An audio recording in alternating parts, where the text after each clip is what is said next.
अस्सलामुअलैकुम गाइस, कैसे हैं आप सब लोग। उम्मीद है आप सब लोग ठीक होंगे और अल्लाह ताला आपको सेहत वाली, खुशियों भरी और दीन से जुड़ने वाली ज़िंदगी अता फ़रमाए। आपसे छोटी सी दरख्वास्त है कि आप लोग दुरूद शरीफ पढ़ लें ताकि हम अपनी कहानी का बाकायदा आगाज़ कर सकें। उम्मीद है कि आप लोगों ने दुरूद शरीफ पढ़ लिया होगा। चले बढ़ते हैं अपनी कहानी की तरफ। कहानी का आगाज़ आइसलैंड में कायम एक तहकीकी लेबॉर्ट्री से होता है, जहाँ एक साइंसदान एक पुराने और मुंजमद वायरस पर तहकीक कर रहा होता है। अचानक इसके जिस्म में अजीब तब्दीलियाँ आने लगती हैं और वह खुद को गोली मार लेता है। इसके बाद कहानी का असल हीरो डॉक्टर स्वान अपनी तलबा को आइसलैंड में लेके जाता है।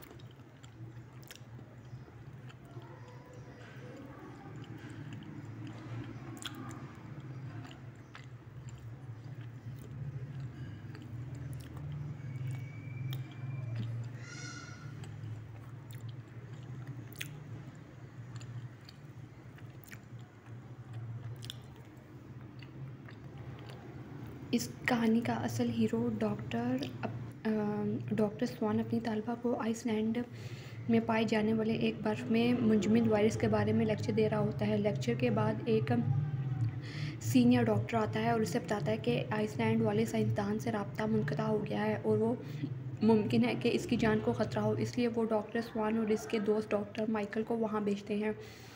जब वो वहाँ पहुँचते हैं तो पता चलता है कि वायरस हर तरफ पिघलने की वजह से तेज़ी से फैल रहा है और ये दोनों भी इस वायरस से मुतासर हो चुके हैं। वापसी पर इनको बाकी लोगों से अलग कर दिया जाता है, मगर चूँकि इनके जिस्म में कोई वाज़ेह अलामात नहीं होती, इसलिए इन्हें घर भेज दिया जाता है।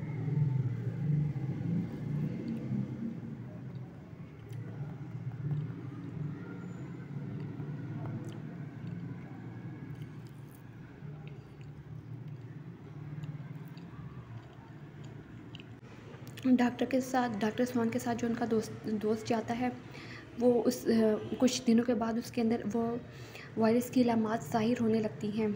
वो वैम्पायर बनने लगता है और एक पुलिस एहलकार को काट लेता है। स्वान इसे देखकर हैरान रह जाता है। डॉक्टर स्वान की बीवी भी मुतासिर हो चुकी होती है और जब वो अपने बेटे पर हमला करने लगती है तो स्वान इसे मारकर बेटे को बचाता है, मगर इस जुर्म में स्वान को गिरफ़्तार कर लिया जाता है। बाद में national security agency NSA doctor Swan को रिहा करती है ताकि वो इस वायरस के लिए दवा तैयार कर सके।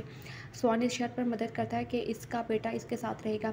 इस दौरान माइकल वैम्पायर बन चुका होता है। मगर इसके अंदर इंसानियत बाकी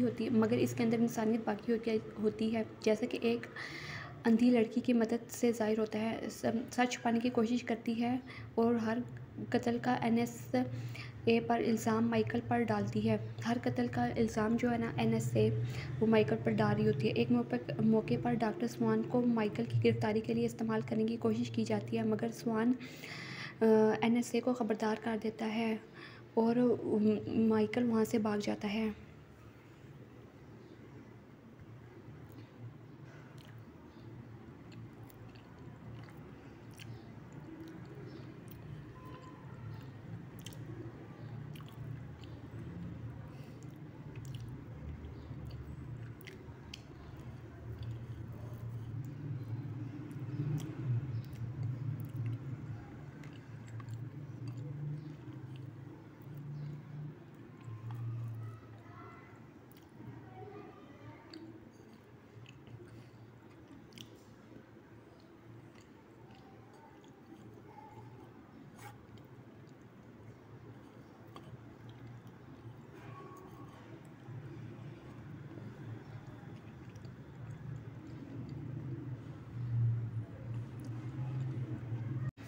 दूसरी तरफ वैम्पायर्स माइकल को अपना लीडर बना लेते हैं और इंसानों के ख़िलाफ़ जंग की तैयारी शुरू हो जाती है।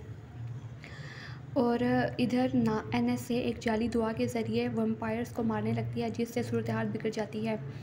एक प्रेस कॉन्फ्रेंस में डॉक्टर स्वान और FBI की चीफ NSA के झूठ को बेनकाब करती है। अब स्वान को वैम्पायर्स को इंसानी शक्ल में वापस लाने का मौका मिलता है और वो दुआ तैयार करने लगता है, जिससे वैम्पायर्स दोबारा इंसान बनने लगते हैं। मगर एनएसए साजिश करती है और स्वान की दुआ में जहर मिला देती है, जिससे कई वैम्पायर्स मरने लगते हैं। इस वजह से वैम्पायर स्वान और माइकल के ख़िलाफ़ हो जाते हैं और माइकल को इसके अपने ग्रोह से धुतकारा जाता है। वैम्पायर्स का नया लीडर